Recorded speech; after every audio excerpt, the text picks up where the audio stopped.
Bismillahirrahmanirrahim. Assalamualaikum warahmatullahi wabarakatuh. Waalaikumsalam warahmatullahi wabarakatuh. Innal hamdalillah nahmaduhu wa nasta'inu wa nastaghfiruh wa na'udzu billahi min shururi anfusina wa min sayyiati a'malina. May yahdihillahu fala mudhillalah wa may yudlil fala hadiyalah. Asyhadu an la ilaha illallah wahdahu la syarikalah wa asyhadu anna Muhammadan abduhu wa rasuluh, amma ba'du. Bapak-bapak, ibu-ibu, peserta kajian LKI yang dirahmati Allah. Alhamdulillah, kita senantiasa bersyukur kepada Allah atas kenikmatan yang diberikan kepada kita dan kebaikan yang Allah tawarkan kepada kita, sehingga pada kesempatan malam hari ini kita bisa bertemu dan berjumpa dalam satu majelis ilmu yang Allah cintai dan Allah ridhoi. Semoga apa yang kita selenggarakan pada malam hari ini, baik itu sholat maghrib secara berjamaah dan diteruskan dengan kajian ilmu atau tafsir Quran, semoga menjadi kebaikan kita dalam kehidupan kelak di akhirat nanti. Amin ya rabbal alamin. Dan tidaklah semata-mata kebaikan-kebaikan tersebut bisa kita lakukan semata-mata karena pertolongannya Allah, karena cintanya Allah dan berkahnya Allah dalam kehidupan kita. Salawat serta salam tetap tercurahkan kepada Nabiullah Rasulullah Sallallahu Alaihi Wasallam beserta keluarganya, sahabat-sahabatnya dan orang-orang yang mengikutinya. Baik bapak-bapak dan ibu-ibu, kita langsung aja kepada Ustadz Adam. Kami persilakan dengan ayat yang sampai berapa Ustadz kemarin? Sekarang kita ayat yang ke-62. Ayat 62. Monggo sebentar Ustaz. Bismillahirrahmanirrahim. Assalamualaikum warahmatullahi wabarakatuh. Innal hamdalillah alladzi atamma 'alaina an-ni'mah wa ja'ala ummatana walillahil hamd khayra ummah wa ba'atsa fina rasulan minna yatlu ilayna ayatihi wa yuzakkina wa yu'allimuna al-kitaba wal hikmah. Thumma nusalli wa nusallim ala habibina al-Mustafa al-Karim Muhammad ibn Abdillah wa ala alihi wa sahbihi ajma'in. Allahumma ya muallima Adama wa Ibrahima 'allimna, Allahumma ya mufahhima Sulaimana fahimna. Allahumma inna nas'aluka ilman nafi'an wa rizqan thayyiban wa 'amalan mutaqabbala wa na'udzu bika min ilmin la yanfa' wa min qalbin la yakhsha' wa min da'watin la yustajabu laha. Allahumma la sahla illa ma ja'altahu sahla wa anta taj'alul hazna idza syi'ta sahla. Allahumma amin. Bapak dan ibu-ibu, masyarakat Sedayulawas yang dimuliakan oleh Allah Subhanahu wa taala. Hari ini tanggal 17 Agustus 2024 bertepatan dengan tanggal di mana negara kita Indonesia merayakan kemerdekaannya. 17 Agustus tahun 1945 negara kita Indonesia disahkan terbebas dari yang namanya penjajahan.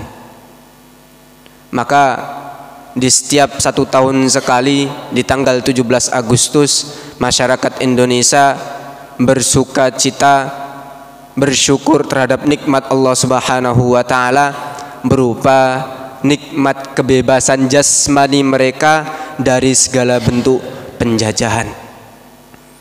Sebagaimana Rasulullah Shallallahu Alaihi Wasallam dahulu ketika beliau diutus oleh Allah Subhanahu wa taala ke dalam suatu kaum, kepada suatu zaman yang zaman tersebut dikatakan dengan zaman jahiliyah.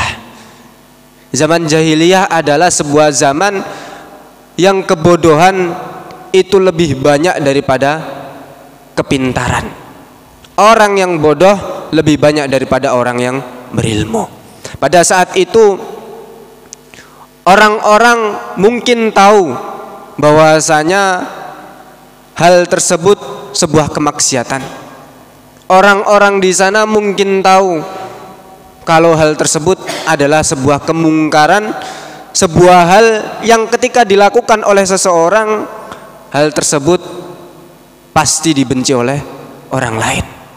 Tapi karena memang kemaksiatan tersebut, hal yang mungkar tersebut itu sudah merajalela, hal yang mungkar tersebut sudah sangat banyak di kalangan mereka, sehingga hal-hal yang berbau maksiat, hal-hal yang berbau mungkar di kalangan mereka nampaknya biasa saja. Datanglah Nabi kita Muhammad SAW, kemudian menyeru zaman jahiliyah tersebut, orang-orang yang ada pada zaman tersebut, kepada agama Islam.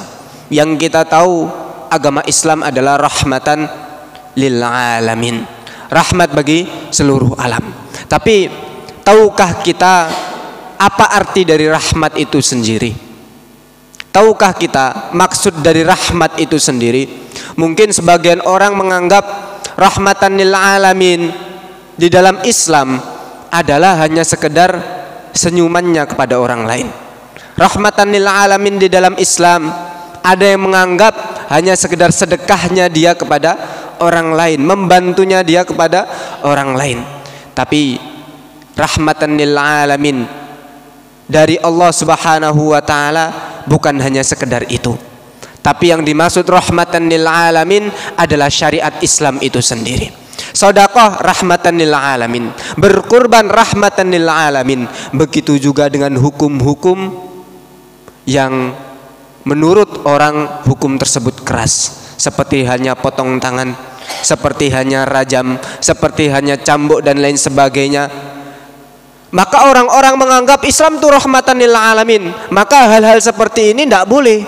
Maka hal-hal seperti ini, rajam, dilempar batu, dipotong tangan, ini bukan dari Islam. Ada orang yang menganggap seperti itu, padahal semua syariat Allah Subhanahu wa taala itu adalah rahmatan lil alamin.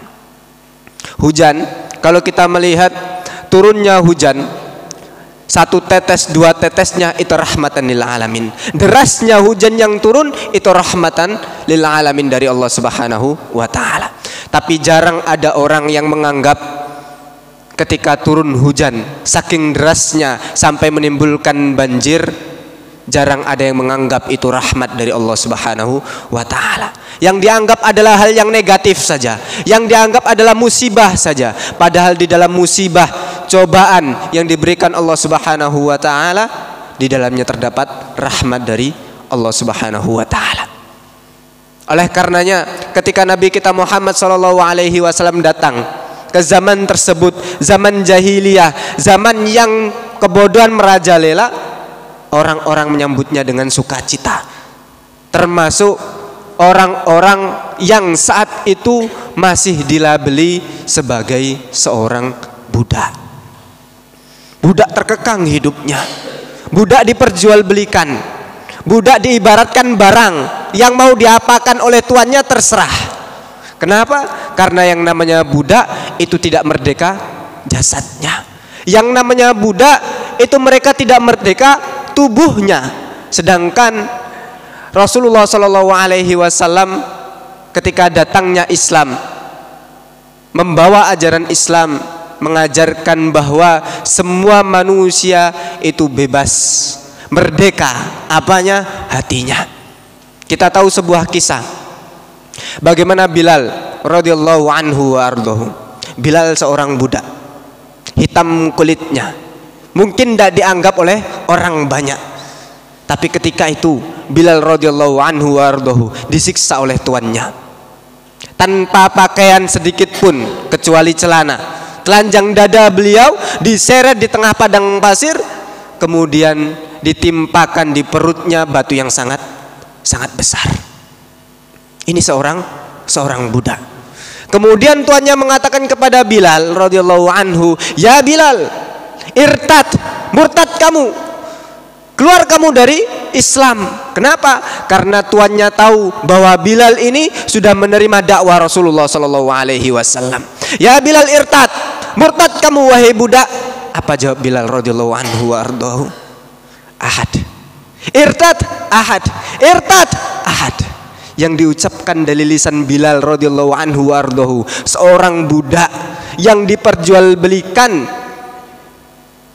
Ahad, mengesahkan Allah Subhanahu wa taala, mentauhidkan Allah Subhanahu wa taala. Maka ibu-ibu dan bapak yang dimuliakan oleh Allah Subhanahu wa taala, jangan sampai jasad kita merdeka, tubuh kita merdeka, tapi hati kita tidak merdeka dari segala sesuatu selain Allah Subhanahu wa taala. Kalau kita merayakan merdeka setiap 1 tahun sekali, maka sekarang kita berusaha untuk memerdekakan hati kita, agar tidak ada satu tujuan, agar tidak ada satu impian, agar tidak ada satu apapun itu di dalam hati kita kecuali Allah Subhanahu wa taala. Bilal tidak mau patuh kepada tuannya. Bilal tidak mau patuh kepada seseorang jika orang tersebut menyuruh kepada kemungkaran. Maka kita sebagai umat Nabi Muhammad SAW yang beriman kepada Allah dan Rasulnya, hendaknya kita berpegang teguh kepada tauhid yang diajarkan Nabiullah Muhammad SAW. Maka ini kenikmatan yang besar dari Allah Subhanahu wa taala, sebagaimana Allah Subhanahu wa taala juga berfirman, "Fadhkuruni adzkurkum." Ingatlah aku, pasti aku akan mengingatmu. Washkuruli, dan bersyukurlah terhadap nikmat-nikmat yang aku berikan kepadamu. Maka Allah Subhanahu wa taala akan menambah di dalam ayat yang lain, menambah nikmat tersebut, dan lanjutan ayatnya wala takfurun, dan jangan sekali-kali kalian kufur terhadap nikmat Allah Subhanahu wa taala. Syukur terhadap nikmat Allah Subhanahu wa taala adalah menggunakan nikmat tersebut untuk beribadah, untuk taat kepada Allah Subhanahu wa taala, bukan sebaliknya. Kita boleh merayakan kemerdekaan, kita boleh senang dengan kemerdekaan, tapi ketika rasa syukur kita tersebut, senangnya kita tersebut, merayakannya kita tersebut dengan nikmat dari Allah berupa kemerdekaan, tapi bentuknya berupa joget-joget, bentuknya berupa hal-hal yang berbau maksiat atau paling tidak yang mendekati kemaksiat, maka ini bentuk syukur yang salah, ini bentuk perayaan yang salah. Maka kalau di sini ada dari Pak RT atau dari kepala desa, jangan sampai rakyat kita, apa yang ada di bawah kekuasaan kita, itu merayakan hal-hal yang berbau maksiat. Kenapa? Karena itu nantinya akan mencabut keberkahan dari Allah Subhanahu wa taala. Walau anna ahlal qura amanu wattaqau, kata Allah, dan sekiranya kalau penduduk sebuah desa, kalau penduduk sebuah kampung, sebuah negara itu beriman kepada Allah Subhanahu wa taala, wattaqau, dan juga bertakwa kepada Allah Subhanahu wa taala, maka Allah Subhanahu wa taala menurunkan keberkahan dari langit dan juga dari bumi. Merdekanya Indonesia dahulu itu peranan yang paling banyak dari ulama. Peranan yang paling banyak adalah dari santri, dari orang-orang yang faham agama. Kenapa? Karena mereka mencintai negara ini. Dan ketika orang-orang yang faham agama itu sudah turun panggung, sudah berada di lapangan, maka tidak boleh ada satu kemaksiatan pun yang terjadi. Tidak ada boleh satu kemungkaran pun yang ada di dalam barisan mereka. Karena ketika satu kemaksiatan dilakukan, ketika satu kemungkaran dilakukan, maka mustahil Allah Subhanahu wa taala akan memberikan kebebasan di dalam suatu negara. Kebebasan Indonesia, kemerdekaan Indonesia ini lantaran takwanya orang-orang dahulu, imannya orang-orang terdahulu. Maka sekarang kita merasa merdeka, tapi juga sebenarnya kita sedang dijajah dari segi elektronik, dari segi tauhid, lebih-lebih dari segi adab dan akhlak. Kenapa? Ya karena itu tadi, kemaksiatan merajalela, kemungkaran merajalela. Alhamdulillah, segala puji bagi Allah Subhanahu wa taala yang kita masih diberikan hidayah untuk merayakan kemerdekaan Indonesia ini dengan cara bertolebul ilmi, menuntut ilmu syar'i, semakin mendekatkan diri kepada Allah, mempelajari firman Allah, sabda Rasulullah sallallahu alaihi wasallam. Dan kita kemarin sudah membaca sudah mendengar bagaimana Allah Subhanahu wa taala menghukum orang-orang yang tidak mensyukuri nikmat Allah Subhanahu wa taala, bahkan cenderung membangkang, cenderung membantah dari nikmat Allah Subhanahu wa taala tersebut, yaitu kaum Bani Israel, keturunan Nabi Yakub alaihissalatu wassalam. Yang keturunan Nabi Yakub alaihissalatu wassalam berjumlah 12, yang kemudian Allah Subhanahu wa taala saking membangkangnya mereka, saking durhakanya mereka, sehingga mereka disesatkan oleh Allah Subhanahu wa taala di padang yang namanya padang Tiah selama 40 tahun. Walaupun demikian Allah tetap memberikan nikmat kepada mereka. Diciptakanlah dari batu-batu yang dipukul Musa alaihissalatu wassalam memancar 12 mata air. Ini nikmat dari Allah Subhanahu wa taala. Kemudian diperintahkan masuk ke dalam negeri Palestina, akan tetapi tetap mereka juga mengkufuri nikmat Allah Subhanahu wa taala tersebut dan durhaka dari perintah Musa alaihissalatu wassalam, sehingga di akhir ayatnya Allah Subhanahu wa taala mengatakan wa duribat alaihimuz zillatu wal maskanatu wa ba'u bighadabim minallah, dan mereka duribat, ditimpakan kehinaan dari saat itu sampai nanti hari kiamat. Yang namanya Bani Israel, keturunan Yahudi saat ini, baik Yahudi maupun Nasrani saat ini, mereka ditimpa kehinaan selama-lamanya. Wa duribat alaihimuz zillatu wal maskanah, dan juga kemiskinan, sampai tidak punya negara. Mereka tidak punya negara, mereka tidak punya kampung halaman, mereka tidak punya tempat untuk pulang.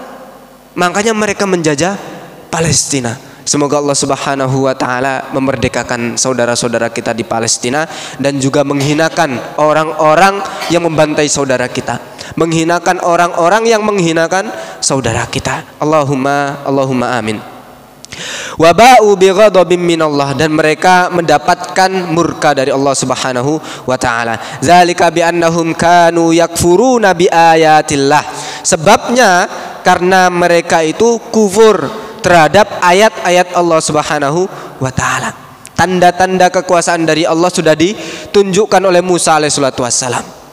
Membelah lautan, menghidupkan orang mati yang setelah ini akan kita pelajari, kemudian memancarkan air dari batu-batu. Ketika tangan Musa alaihissalatu wassalam dimasukkan ke saku beliau, dikeluarkan kembali, maka bersinar, bercahaya tangan beliau. Begitu juga tanda-tanda dari Allah Subhanahu wa taala yang lainnya. Wa yaqtulunan nabiyyina bighairil haq, dan juga mereka Bani Israel itu membunuh nabi-nabi di kalangan mereka. Yang kita sudah tahu disebutkan di dalam satu riwayat, bahkan ratusan ribuan nabi dibunuh oleh mereka. Masya Allah, saking durhakanya mereka kepada nabi-nabi. Zalika bima asaw wa kanu ya'tadun. Itu semua disebabkan karena asau, mereka bermaksiat kepada Allah Subhanahu wa taala, durhaka kepada Allah dan Musa, kemudian disebabkan karena mereka melampaui batas. Salah satu ayat yang sering Allah Subhanahu wa taala ibaratkan dengan melampaui batas adalah ayat tentang masalah berhubungan intim. Allah Subhanahu wa taala sudah memberikan kita jalan, memberikan kita fitrah, memberikan kita garis syariat, bahwasanya orang yang melakukan hubungan intim selain daripada pernikahan, maka dia telah melampaui batas. Baik itu zina, baik itu sodomi, ataupun yang lain sebagainya, maka itu termasuk melampaui batas. Di sini mereka, orang-orang Bani Israel, dicap oleh Allah Subhanahu wa taala adalah sebagian dari orang-orang yang melampaui batas. Diberikan nikmat yang luar biasa, diberikan perintah A, perintah B, akan tetapi banyak durhakanya kepada Allah Subhanahu wa taala, dan ini pun termasuk dari bentuk melampaui batas. Kemudian Allah Subhanahu wa taala melanjutkan di dalam ayat yang ke-62, innalladzina amanu, sesungguhnya orang-orang yang mereka telah beriman kepada Allah Subhanahu wa taala, dan apa-apa yang diperintahkan Allah untuk beriman dengannya, walladzina hadu, dan orang-orang Yahudi, wan nasara, dan juga orang-orang Nasrani, wassabiin, orang-orang sabi, man amana billahi wal yaumil akhir, yang mereka mampu beriman kepada Allah dan juga kepada hari akhir, wa amila salihah, plus mereka beramal soleh, falahum ajruhum inda rabbihim, maka bagi mereka pahala di sisi Allah Subhanahu wa taala, yaitu surga.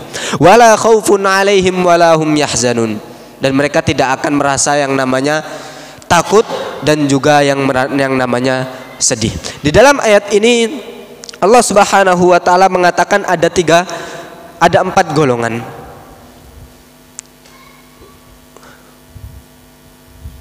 Walladzina amanu walladzina hadu, innalladzina amanu walladzina hadu, innalladzina amanu walladzina hadu.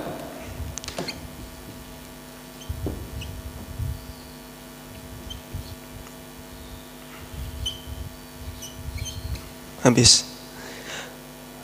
Wan nasara was-sabiin.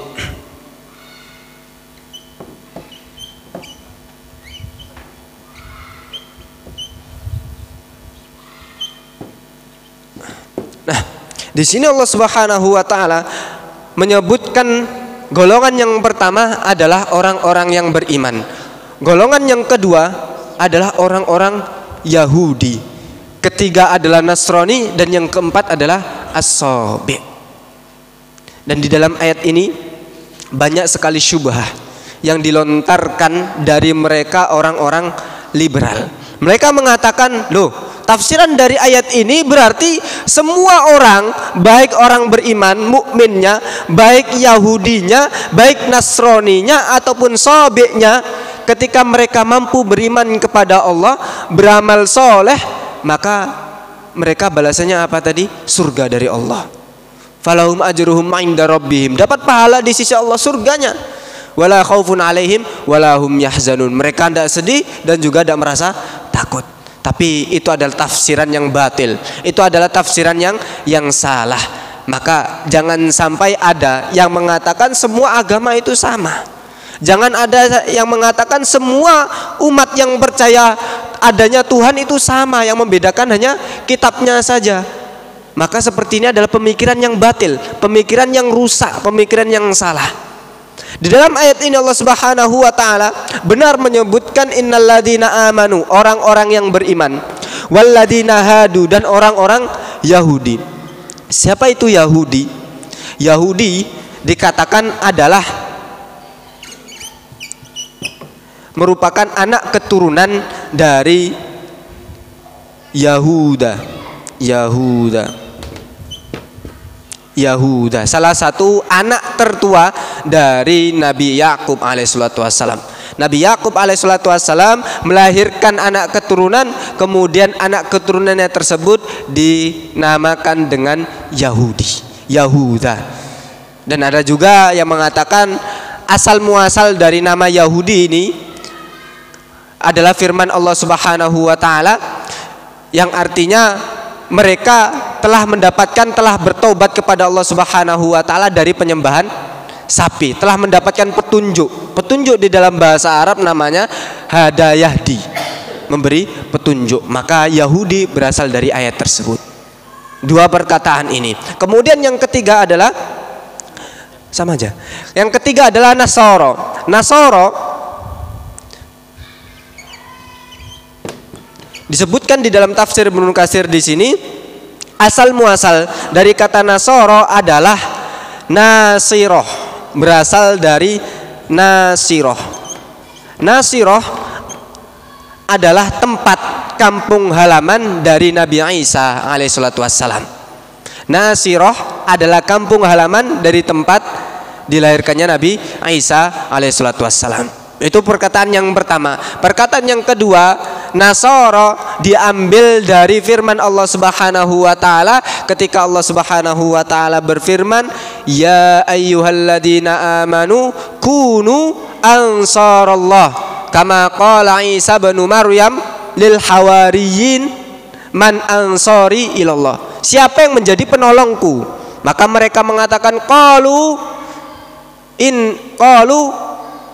astagfirullah ayatnya, ya ayyuhalladzina amanu kunu ansarallah kama qala Isa bin Maryam lil hawariyyin man ansari ilallah qala al hawariyuna nahnu ansarullah. Kami adalah ansor, nasoro, kami adalah penolong Allah Subhanahu wa ta'ala. Maka perkataan yang kedua adalah berasal dari ayat tersebut. Yang pertama Nasirah, kampung halaman Nabi Isa alaihissalatu wassalam, dan yang kedua adalah dari ayat Allah Subhanahu wa ta'ala. Kemudian golongan yang keempat adalah as-sabiin. Siapa itu as-sabiin? Ini banyak sekali pendapat yang mengatakan as-sabi'.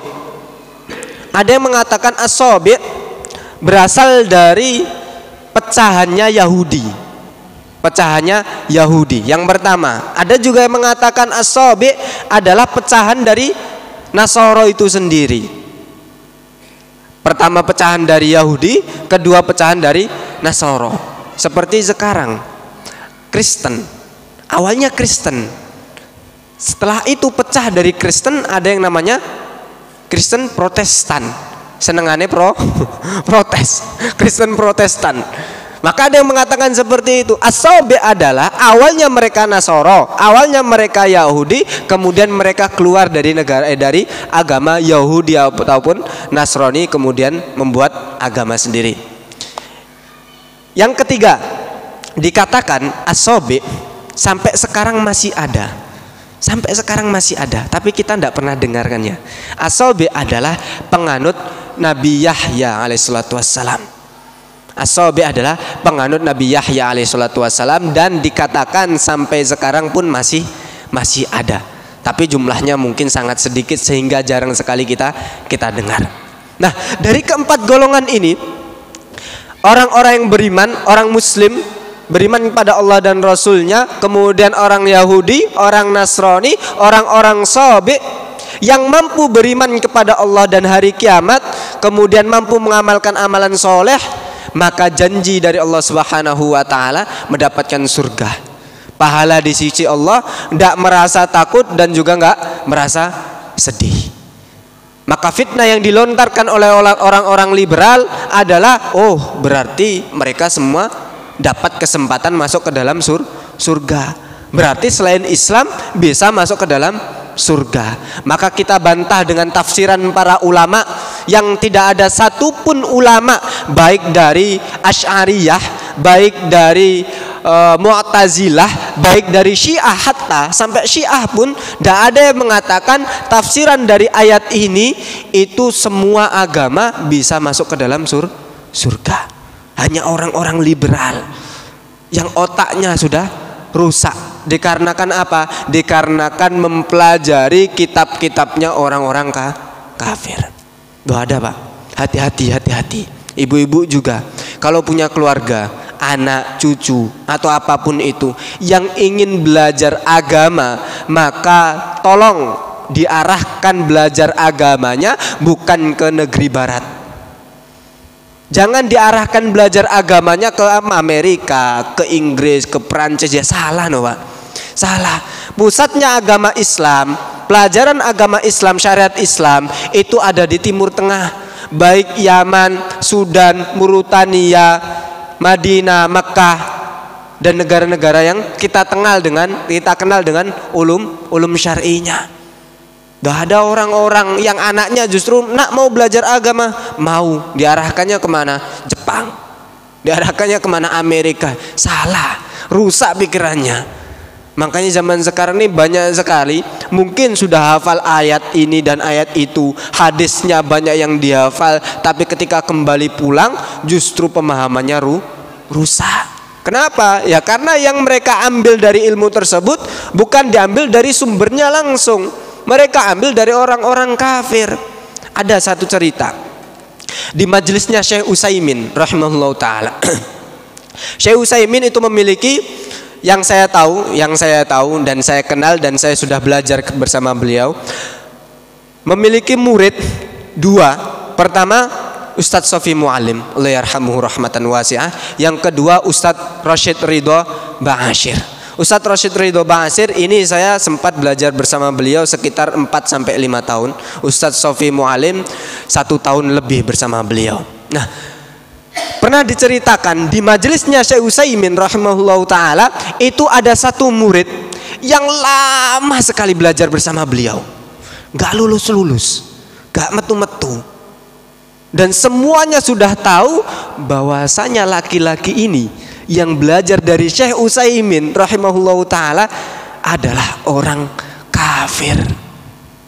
Orang kafir belajar di majelisnya Syekh Utsaimin rahimahullahu taala. Niatnya bukan untuk mempelajari Islam kemudian berjuang berdakwah, bukan. Tapi mempelajari Islam untuk menghancurkan Islam itu sendiri. Ada orang-orang seperti itu. Nah, orang-orang yang memang diutus oleh orang-orang kafir untuk mempelajari Islam di Timur Tengah, balik ke negara mereka, mungkin Amerika, kemudian mereka mengajarkan Islam itu, diubah apa yang ada di dalam pelajarannya, diajarkan kepada orang-orang yang belajar Islam di negara mereka, sehingga rusak, sehingga liberalisme itu semakin meluas.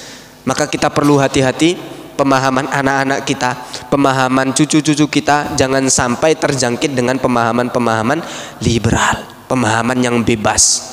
Islam itu bagus, tapi semua agama juga bagus. Ini salah. Nah, tafsiran yang pertama dari ayat ini, innal ladzina amanu wal ladzina hadu wan nasara was-sabiin, adalah orang-orang Islam, orang-orang beriman, orang-orang Yahudi, orang-orang Nasrani, orang-orang Sabi pada zaman mereka. Jadi ketika pada zaman mereka, baik orang-orang di zamannya Nabi Muhammad SAW sampai zaman kita sekarang, orang-orang Nasrani, orang-orang Yahudinya, Sabiinnya, ketika pada zaman mereka beriman kepada Allah dan yaumil akhir, kemudian mereka mengamalkan amalan soleh, maka mendapatkan janji dari Allah Subhanahu wa Ta'ala.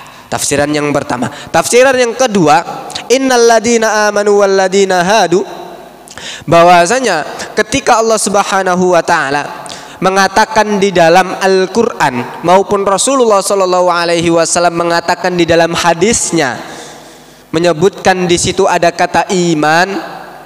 Contohnya, man kana yu'minu billahi wal yaumil akhir, barang siapa yang beriman kepada Allah dan hari akhir. Hanya disebutkan dua keimanan, keimanan kepada Allah dan keimanan kepada hari akhir. Tapi bukan berarti kita tidak diwajibkan untuk beriman kepada yang lain. Tetap di dalamnya terkandung iman kepada apa yang Allah Subhanahu wa Ta'ala perintahkan untuk kita beriman dengannya, kepada para rasul, para nabi, kepada kitab-kitab Allah Subhanahu wa Ta'ala, kepada janji-janji Allah, kepada ancaman-ancaman Allah Subhanahu wa Ta'ala. Maka yang masuk di dalam ayat ini, innal ladzina amanu wal ladzina hadu wan nasara was-sabiin, man amana billah. Maksudnya amana billah itu orang-orang yang beriman kepada Allah dan apa yang Allah Subhanahu wa Ta'ala perintahkan untuk beriman dengannya. Dan kita tahu mungkin ada hadis yang pernah kita dengar, Rasulullah SAW mengatakan orang-orang dahulu, baik Nasraninya, baik Yahudinya, ketika datangnya Nabi Muhammad SAW menerima dakwah beliau dan masuk ke dalam Islam, maka baginya 2 pahala.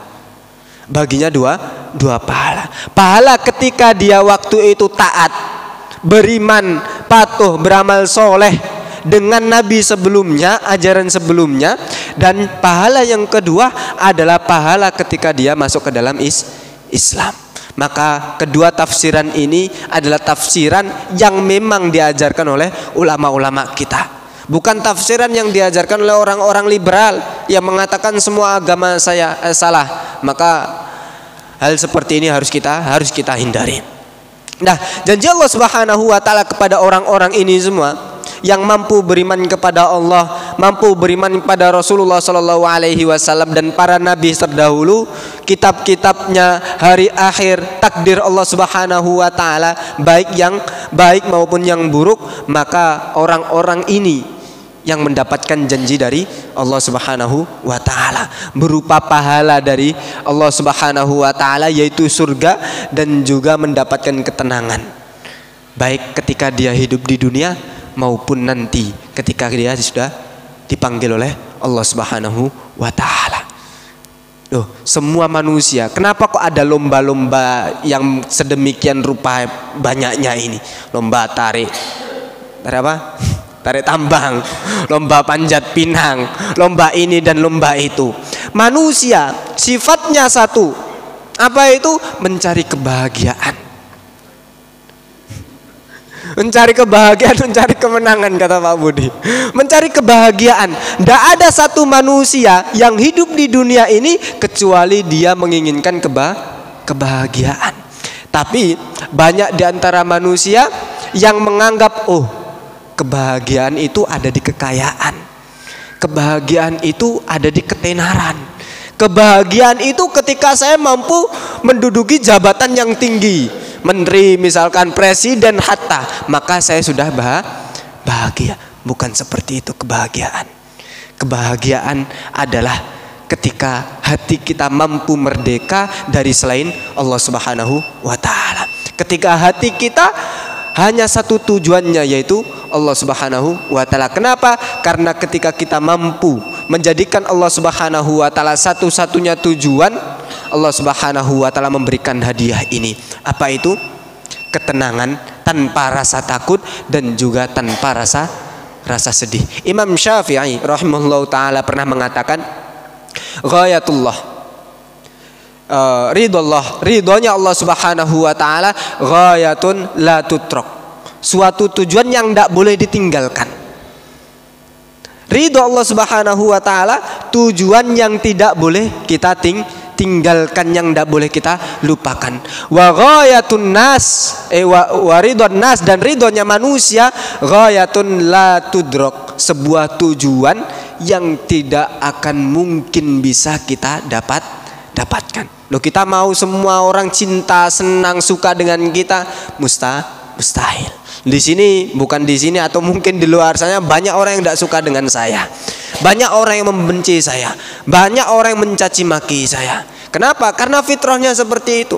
Tidak akan mungkin semua orang mencintai diri kita, menyukai diri kita, ridho dengan diri kita. Pasti ada ucapan, perbuatan, atau apapun itu yang membuat mereka tidak ridho. Tapi Allah Subhanahu wa taala, ketika ridhonya menjadi tujuan kita, pasti tujuan tersebut akan kita dapatkan, dan itu tidak boleh kita lupakan dan tinggalkan. Maka ibu-ibu dan bapak yang dimuliakan oleh Allah Subhanahu wa taala, ayat ini menunjukkan kepada kita bahwasanya janji Allah Subhanahu wa taala kepada orang yang beriman kepada Allah dan diiringi dengan amal soleh, maka Allah Subhanahu wa taala memberikan janji yang besar, yaitu surga beserta ketenangan di dalam hati kita, kemerdekaan itu sendiri. Jazakumullahu khairan katsiran. Mungkin hanya ini yang bisa kita pelajari di malam hari ini. Semoga Allah Subhanahu wa taala memberikan kita keistiqomahan. Kita tutup dengan bacaan hamdalah dan kafaratul majlis. Alhamdulillahirabbil alamin. Subhanakallahumma rabbana wa bihamdika asyhadu an la ilaha illa anta astaghfiruka wa atubu ilaik. Wa sallallahu ala nabiyyina Muhammad wa ala alihi wa sahbihi ajma'in. Wassalamualaikum warahmatullahi wabarakatuh. Waalaikumsalam. Ya, Bapak-bapak, Ibu-ibu, kita break dulu untuk adzan. Setelah itu kita buka sesi tanya jawab.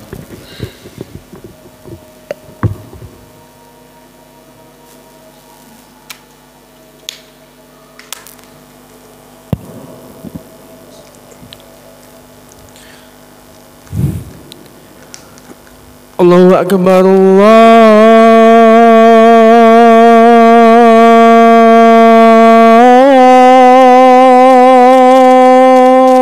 akbar, Allahu akbar,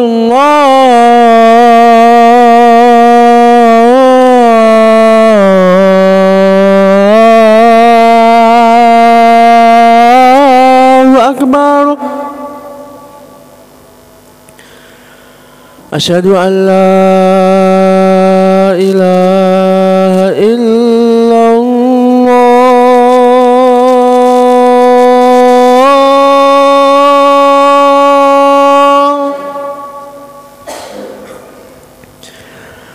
أشهد أن لا إله إلا الله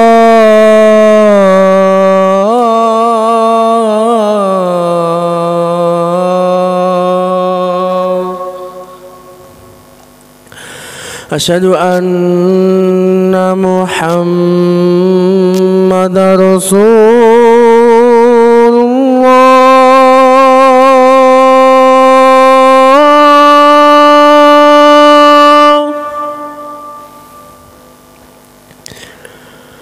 أشهد أن محمد رسول الله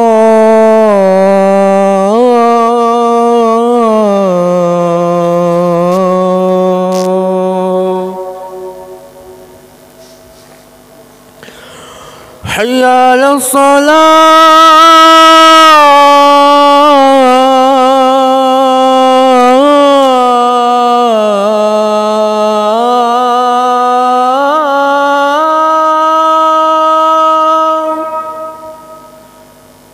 حي على الصلاة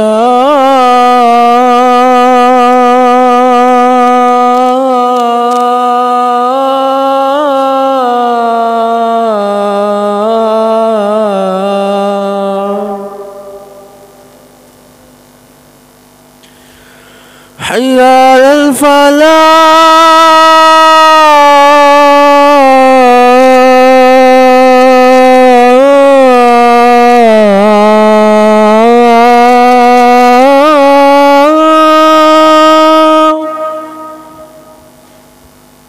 حي على الفلاح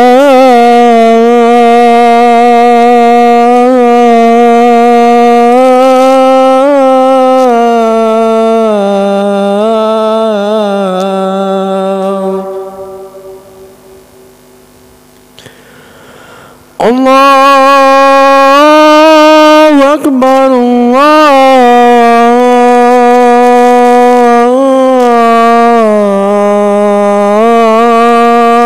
الله أكبر لا إله إلا الله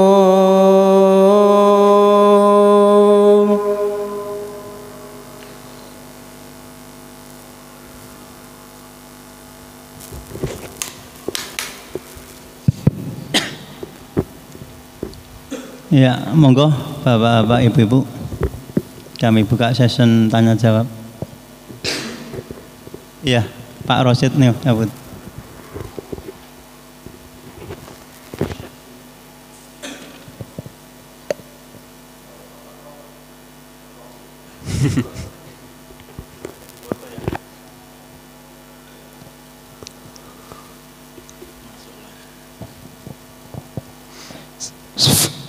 Bismillahirrahmanirrahim. Assalamualaikum warahmatullahi wabarakatuh. Waalaikumsalam warahmatullahi wabarakatuh. Alhamdulillah, jazakumullah khairan jaza Ustadz atas waktunya diberikan kesempatan untuk bertanya tentang masalah ini. Ustadz, tadi yang dibahas adalah ayat yang ke-62 yang bunyinya innalladzina amanu walladzina hadu wan nasara was-sabiina man amana billahi wal yaumil akhir wa amila sholihan falahum ajruhum inda rabbihim wala khaufun alaihim wala hum yahzanun. Di sini yang saya tanyakan Ustaz, di sini kalimat amanu itu kan ada dua. Apakah kalimat amanu di sini bukan yang dimaksud adalah orang Islam, Ustaz? Mereka memang orang Yahudi, mereka Nasoro, dan mereka adalah orang-orang Sobiin. Tetapi apabila mereka Yahudi, Nasoro, dan Sobiin itu, ini ada kalimat lagi, beriman lagi. Apakah yang dimaksud beriman di sini mereka yang Yahudi nggak masuk Islam gitu, atau Nasoro masuk Islam baru mereka mendapatkan ganjaran yaitu ajruhum inda rabbihim? Karena ayat-ayat setelahnya mereka diantaranya itu menipu orang-orang beriman. Yang dimaksud mereka menipu orang-orang beriman di situ, di sini juga mereka menipu orang-orang Islam, Ustaz. bahwasanya ada contoh di ayat yukhadi'unallaha walladzina amanu, mereka itu menipu orang-orang beriman. Nah di sini juga ada iman. Maka bukankah kalau nggak salah amanu di sini adalah orang Islam, Ustaz? Karena di dalam hadis itu juga ada tatkala Rasulullah didatangi malaikat kemudian minta diajari, mereka malaikat itu bertanya apakah itu iman dan apakah itu Islam. Nah yang saya dengar ada kaidah bahwasanya tatkala satu kalimat iman apabila berpisah itu artinya sama, ya iman dan Islam, dan apabila bertemu maka artinya berbeda, Ustaz. Mohon penjelasannya, Ustaz. Baik. Bismillahirrahmanirrahim. Alhamdulillah wassalatu wassalamu ala nabiyyina Muhammad wa ala alihi washabbihi ajma'in. Dalam ayat ini, innal ladzina amanu wal ladzina hadu wan nasara was-sabiina man amana billahi wal yawmil akhir wa 'amila shalihan falahum ajruhum 'inda rabbihim wala khaufun 'alaihim wala hum yahzanun. Tadi saya menjelaskannya bagaimana, Pak? Amanu ini. Aduh. Kok kesopen? Saya menjelaskannya orang-orang beriman masuk di dalamnya orang Islam apa tidak? Karena ayat ini turun di saat Nabi kita Muhammad SAW awal-awal masuk di kota Madinah. Dan kita tahu di kota Madinah banyak suku-suku dari Bani Israel, sehingga turunlah ayat-ayat berkenaan tentang Bani Israel terdahulu. Maka ayat ini turun juga pun demikian. Pada saat itu banyak sekali kalangan dari Bani Israel. Kemudian Allah menyebutkan ini, innalladzina amanu, sesungguhnya orang-orang yang dia itu mampu beriman, baik dia itu sudah beriman waktu itu di Mekah maupun dia beriman waktu datangnya Nabi Muhammad SAW dari kalangan Bani Israel, Yahudinya, Nasraninya, yang mau beriman, maka dia masuk di dalam lafaz amanu, baik Islamnya, baik Yahudinya, baik Nasraninya ketika mampu beriman.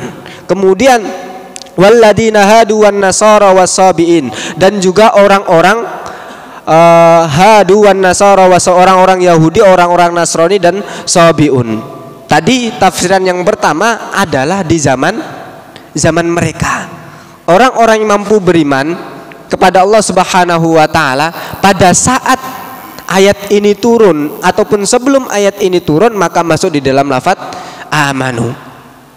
Adapun hadu wan nasara wasabi, tafsiran yang pertama tadi adalah orang-orang pada zaman mereka. Man amana billahi wal yaumil akhir. Karena ada orang-orang yang dia itu beriman tapi imannya tidak sempurna. Sebagaimana kata Rasulullah SAW, la yu'minu ahadukum, tidak lengkap iman kalian. Bahkan kalau di arti terjemah itu tidaklah beriman kalian. Aduh, langsung diputus, tidak beriman kalian. Padahal penjelasannya adalah tidak lengkap iman kalian, tidak sempurna iman kalian. Maka di sini Allah Subhanahu wa taala juga menegaskan untuk kita orang-orang muslim, untuk kita orang-orang yang sudah beriman kepada Allah Subhanahu wa taala, untuk kembali memperbarui iman kita kepada Allah dan juga iman kita tentang hari kiamat. Maka yang masuk di dalam innalladzina amanu benar adalah orang-orang muslim, tapi juga masuk di dalamnya Bani Israel, baik dari Yahudi maupun Nasrani, yang dia mau beriman kepada Allah Subhanahu wa taala, menerima dakwah Rasulullah sallallahu alaihi wasallam. Wallahu a'lam bishawab.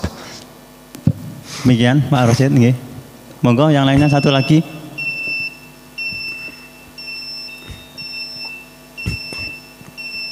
Cukup? Kalau cukup kita cukupkanlah kajian pada malam hari ini. Tafsir Quran dengan ayat yang ke-62. Kami selaku pembawa acara barangkali dalam membawa acara ada salahnya, mohon maaf yang besar-besarnya. Marilah kututup kajian malam hari ini dengan bacaan hamdalah dan doa kafaratul majelis. Alhamdulillahirabbil alamin. Subhanakallahumma wa bihamdik, asyhadu an la ilaha illa anta, astaghfiruka wa atubu ilaik. Assalamualaikum warahmatullahi wabarakatuh.